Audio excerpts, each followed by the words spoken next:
আসসালামু আলাইকুম, কেমন আছেন সবাই? যে যেখান থেকে আমার ভিডিওটা দেখতেছেন সবাইকে অসংখ্য ধন্যবাদ আমার ভিডিওটা প্লে করার জন্য। এবং যারা আমার চ্যানেলে নতুন আছেন, যারা আমার ভিডিওগুলো প্রথম দেখতেছেন, তাদেরকে অনুরোধ করবো আমার চ্যানেলটা সাবস্ক্রাইব করার জন্য। আর যারা অলরেডি সাবস্ক্রাইব করছেন তাদেরকে অসংখ্য ধন্যবাদ সাবস্ক্রাইব করে পাশে থাকার জন্য। তো আজকের ভিডিওতে কথা বলবো যে কোয়েল পাখির ফার্মে গরমের জন্য কি পাখা লাগানোর প্রয়োজন আছে কি নাই, তো সেই বিষয়টা নিয়ে কথা বলবো। তো ভিডিওটা যদি ভালো লাগে লাইক কমেন্ট শেয়ার করবেন, আর যাদের ভালো না লাগে তাহলে অবশ্যই কমেন্টস করে জানাবেন। তো আমার এই জায়গাটাতে আপাতত পাখি আছে প্রায় আনুমানিক 8 থেকে 9 হাজার হবে। যেহেতু আমি ব্রুডিং করি, ব্রুডিং থেকে বড় করি, সো কিছু মর্টালিটি হয় এবং মর্টালিটিটা আমি ওইভাবে একটা কাউন্ট করি না, যার কারণে আমি বলতে পারবো না যে কী পরিমাণে আছে একজ্যাক্টলি। তবে আনুমানিক 8 থেকে 9 হাজার হবে। তো এখন বর্তমানে বাংলাদেশের যে ওয়েদার, তাপমাত্রা প্রচুর।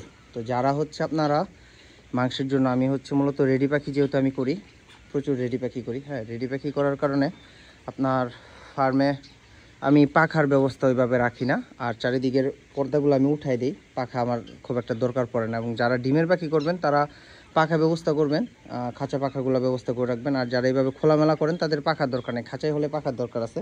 এভাবে খোলামেলা পরিবেশ হলে পাখা লাগে না, পাখা ছাড়াই করতে পারবেন। আর আপনার এই পাখি যতটুকু সম্ভব কম দিবেন, এবং পাখিকে প্রত্যেক দিন সকালবেলা পানিতে স্যালাইন দিয়ে দিবেন। আপনার এক ধরনের একটা স্যালাইন পাওয়া যায় বাজারে কিনতে, সেই স্যালাইনটা কিনে পাখিকে প্রত্যেক দিন সকালবেলা স্যালাইন দিয়ে দেবেন। এই গরমের কারণে কিন্তু পাখির ঠান্ডা লাগার সম্ভাবনা আছে প্রচুর। আর আরেক আপনার ডিমের পাখি যারা পালেন তাদের ডিমের প্রোডাকশন কমে যাওয়ার সম্ভাবনা থাকে। তো এই সমস্যাগুলো সমাধানের জন্য আপনারা অবশ্যই পাখিকে পানিতে স্যালাইন ব্যবহার করবেন এবং পর্যাপ্ত পরিমাণে পাখিকে পানি দিবেন। স্যালাইনের সাথে সাথে পানি দেবেন। আপনি যদি খেয়াল করেন দেখেন, আমার এখানে যদি অনেক ঘন দেখা যাইতেছে, আসলে আমি কাজ করতেছি তো এই সাইডটা একটু খালি হয়ে গেছে, ওই পাখিগুলো এই সাইডে ঢুকে গেছে, যার কারণে এতটা ঘন লাগতেছে। মূলত এতটা ঘন না আর কি।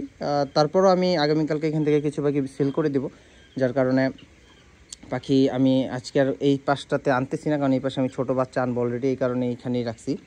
আর আরেকটা কথা বলতে চাই, যারা কোয়েল পাখি নিয়ে কাজ করতে চান, যারা ডিম নিয়ে কাজ করতে চান, তারা সরাসরি যোগাযোগ করতে পারেন আমাদের সাথে। আমাদের ঠিকানা নরসিংদী মাধবদী, অথবা চাইলে সরাসরি আমাদের খামারে চলে আসতে পারেন।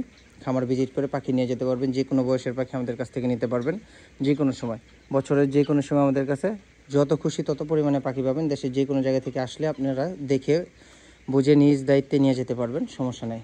রেট বাজারের উপর ডিপেন্ড করে, যখন যেরকম বাজার থাকে তখন ওইভাবেই রেট ধরা হয়। তো ভালো থাকবেন, সুস্থ থাকুন। ভিডিওটা ভালো লাগলে লাইক করবেন, শেয়ার করবেন। ধন্যবাদ।